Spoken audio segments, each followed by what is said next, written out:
Good morning. Coming to you from my daughter's kitchen table this morning. We look today at John chapter 19, verses 1 through 22. And this is the sort of the trial of Jesus and putting him on the cross. But it starts out, it says that Pilate took Jesus and scourged him, and the soldiers put a twisted crown of thorns on him and a purple robe on him. So the scourging that Jesus did, or that Pilate had done, was a part of a capital sentence. And Jesus hadn't been sentenced to anything yet. So again, this is something that is being done that is outside of the law. To inflict punishment upon a person before he is found guilty of a crime, and especially a crime that would be worthy of that, or that would, that the scourging would be an appropriate punishment for. And the crown of twisted thorns and the purple robe are signs of the mockery of him being a king, him being royalty, his being something special. They mocked him and they cried, "Hail, King of the Jews!" in what I always think of, and I'm sure most people think of, as a sarcastic way of crying out. And maybe it was a little bit reflective of what they had heard about Palm Sunday, with the crowds cheering, "Hail Jesus, King of the Jews, Hosanna to the highest." The people had been cheering and just joyful, and so maybe the soldiers' mockery was a little bit in relationship to that, but it was kind of the same words, and so then it says, then verse 4, Pilate then again went out and said to them, "I'm bringing him out to you. I'm showing him to you. I'm hoping that you have compassion. I'm hoping that you come to your senses, because I find no fault with him." He was coming out to the people, to the crowd, hoping that, that having scourged Jesus and having Jesus mocked as much as he had already, that the crowds would be moved with pity and would then feel some remorse and say, "No, hey, instead of giving us Barabbas, let's take Jesus." But that didn't happen. The chief priests and the officials, they were prepared, and as soon as Pilate came out and had brought Jesus out, it says that Jesus came out wearing this crown of thorns and a purple robe, and Pilate says, "Behold the man," and look at him. Look at him.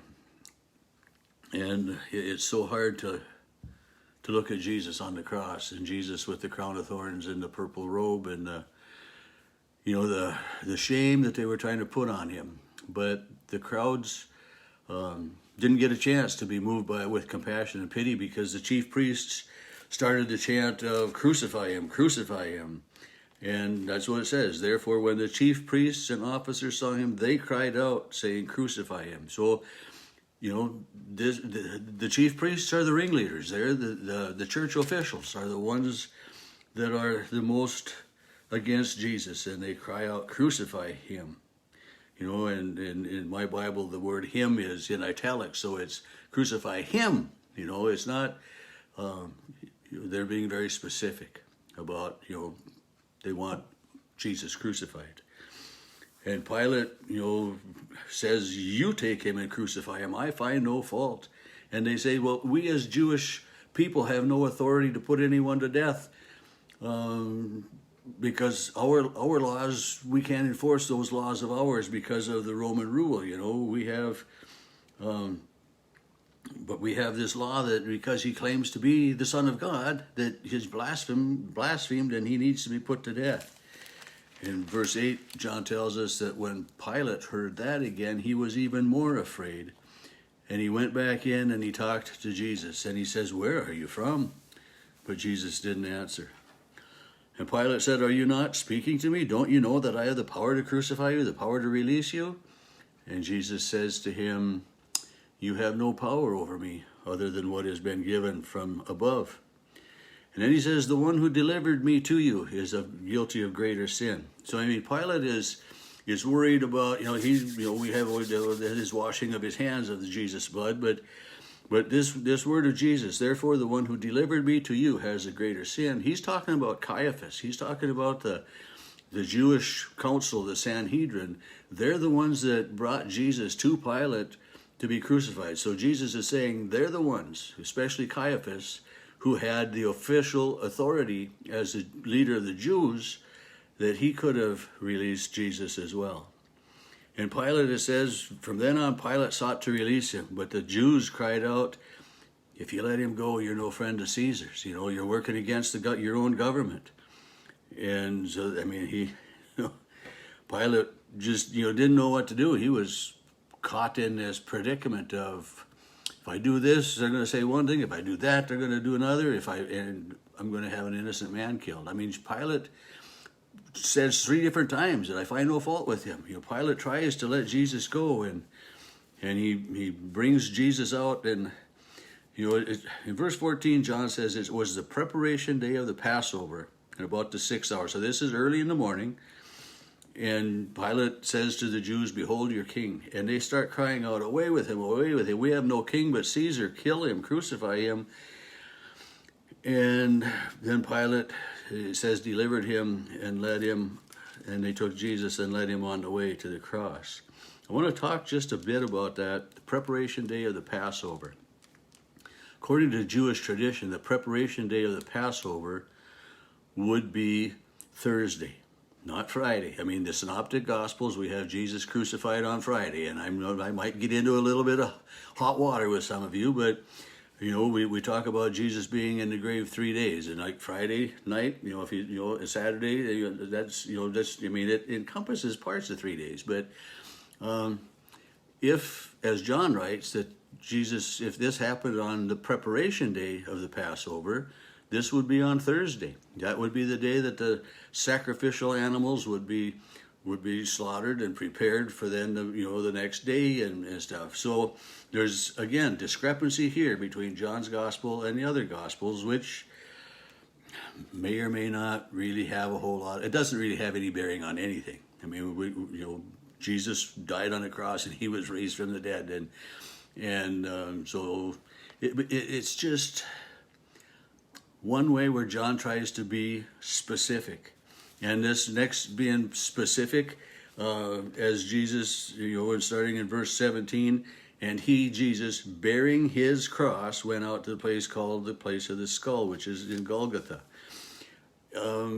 We have the story of Jesus, struggling under the cross, and this is our image. He's struggling with the cross, and with it when he's been beaten, and within an inch of life. We have Simon of Cyrene being pressed to carry Jesus' cross, but John is showing us Jesus is very much in charge, and Jesus carrying his own cross, very specific. Jesus doesn't need help from anybody, and I can handle that okay. But also I think about it as Jesus bears all of our burdens. And I think the image or the picture of Simon of Cyrene helping Jesus with the cross, being pressed into service, is a reminder that, carrying on Jesus' ministry is our task. We carry Jesus on with us through life, and so we help Jesus that way. But so Jesus carried his cross out. They crucified him with 2 others, one on either side, and Pilate had to sign Jesus of Nazareth, King of the Jews, written in 3 different languages, Hebrew, Greek, and Latin. And again, the chief priests were upset by that. Do not write the King of the Jews. Just say, but instead put, I am the King of the Jews, or he said, put he said, because we don't want this word up there professing that Jesus is the King of the Jews, because that's what the sign said to Pilate, put the King of the Jews. There wasn't any he said or maybe he is, but Pilate had it right, the King of the Jews. And they were upset by that. And we finish at verse 22 where Pilate says, what I have written, I have written. And I think about that, what I have written, what I have written. It's what is done is done. And you can't undo something once it's done. When we can't go back in time. We can't take a word back. We can't, there's so much that once it's done, it's finished. And that's what Pilate says, what I have written, I have written. And, Pilate, having tried 3 times to release Jesus, I think there's 3, Peter denies Jesus 3 times, and there are other 3s, but Pilate 3 times tries to release Jesus, and the religious leaders won't have any of it. And so Pilate, what I have written, I have written. It's a done deal, and I'm not changing my mind. He says, this man, as far as I'm concerned, is innocent of any crime that would be worthy of being crucified. He's, Pilate really, I think, understands that they are killing an innocent man. And that's what we believe as well, that Jesus, was innocent of any crimes against God, against the government, but that his death, as Jesus said, it was from above. It was authorized by God, and if Jesus and God had seen any other way, it wouldn't have happened like that. So Jesus, the sign that Pilate put, Jesus of Nazareth, the King of the Jews, is the one that we worship, we look for our forgiveness each and every day. I'll be early again tomorrow, and then Saturday should be back at the normal 9 o'clock time. So have a great, God-blessed day today, and thanks for tuning in.